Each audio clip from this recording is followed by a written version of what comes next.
Steve Jobs was fired from his own company at 30 years old, not pushed out by competitors, not defeated by failure, removed by the very organization he helped build.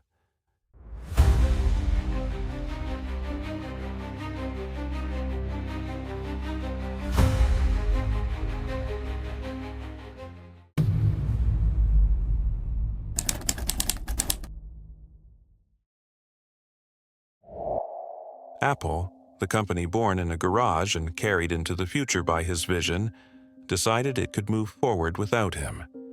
There was no dramatic public fallout, no courtroom spectacle, no emotional exit speech.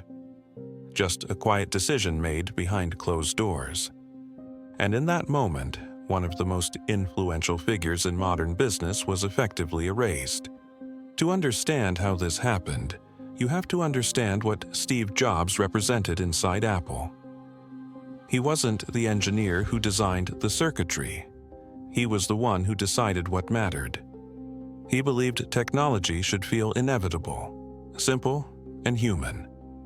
From the earliest days, he fought for control over every detail: how a product looked, how it sounded, how it was marketed, and how people interacted with it.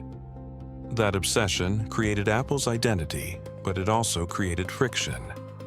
As Apple grew into a public company, patience for unpredictability vanished. Boards want stability. Investors want consistency. Jobs offered neither.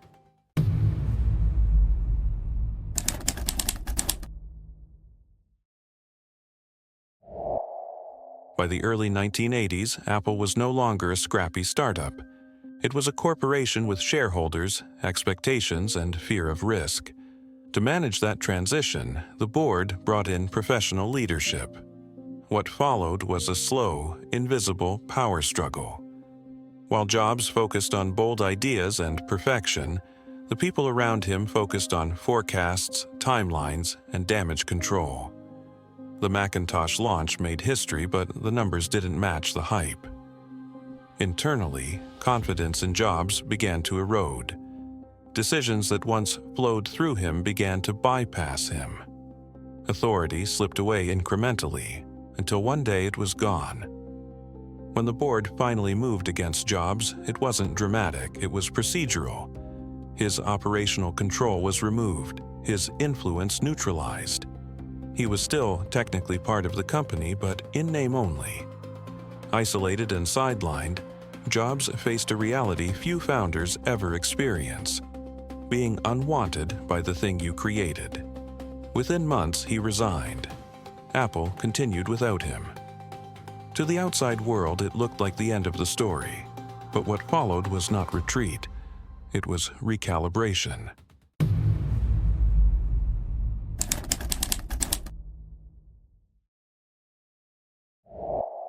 Jobs vanished from public relevance, but he didn't stop building. He started over, founding a new company with a singular goal: to create what Apple no longer could. This new company, Next, was driven by the same obsessive standards, but without compromise. The machines were beautifully designed, technically advanced, and financially impractical. They failed in the market. By conventional measures, Next was a disappointment. But buried beneath the failure was something extraordinary. The software architecture powering those machines was years ahead of anything Apple had.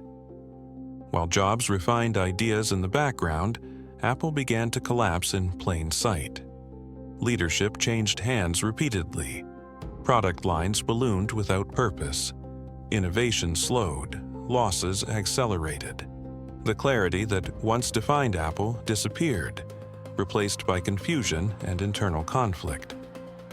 By the mid-1990s, the company was losing billions and edging toward irrelevance. Analysts openly questioned whether Apple would survive at all. Apple needed a foundation it no longer had. Its operating system was outdated and unstable. Engineers searched for replacements, evaluating external solutions that could save the company. None were perfect. Each came with compromises Apple couldn't afford. Eventually, the company looked toward Next. The irony was unavoidable. The technology Apple desperately needed was built by the man it had pushed out.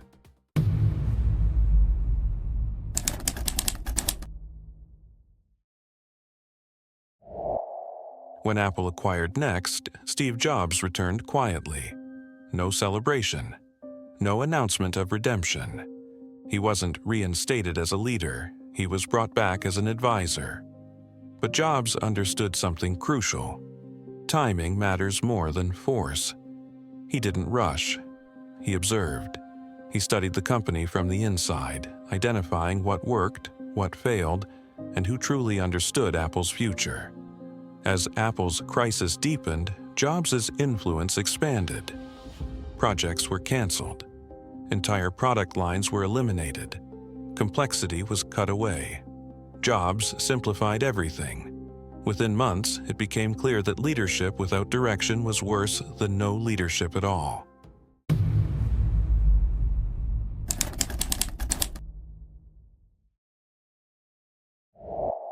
The board turned to the one person who still had a coherent vision. Jobs accepted the role of interim CEO with symbolic pay. This wasn't about compensation, it was about control. What followed was not recovery, it was transformation. Jobs rebuilt Apple around focus. Fewer products, clear priorities, unified hardware and software. Design became central again, not decorative. The first public signal of Apple's rebirth arrived with a single product that rejected conformity and embraced identity. It sold not just because it worked, but because it felt different. Apple returned to profitability. Confidence returned with it. From there, momentum accelerated. Apple stopped reacting and started leading. Entire industries shifted as products emerged that redefined how people consumed music, communicated, and interacted with technology. Each success reinforced the same principle Jobs had believed from the beginning, that excellence comes from restraint, not excess.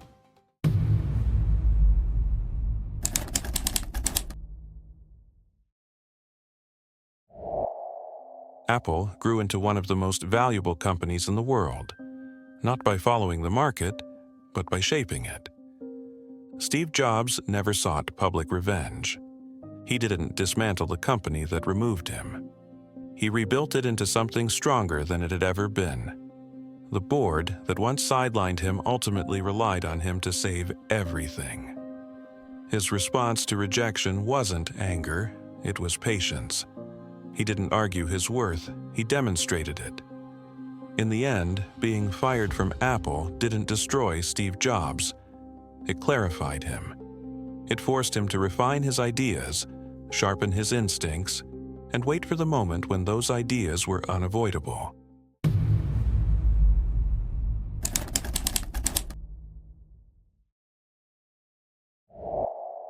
His return wasn't a comeback fueled by bitterness.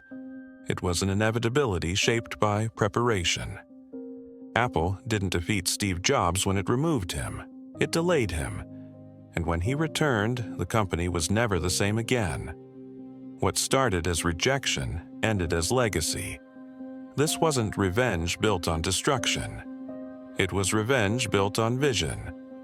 And that is why this story isn't remembered as a comeback, but as one of the most patient, calculated reversals in modern history. If you found value in this breakdown of history's most calculated reversals, consider joining us. Like this video to support deep dive storytelling, and subscribe to stay with us as we deconstruct the next great story of ambition, failure, and ultimate redemption. Thank you for watching.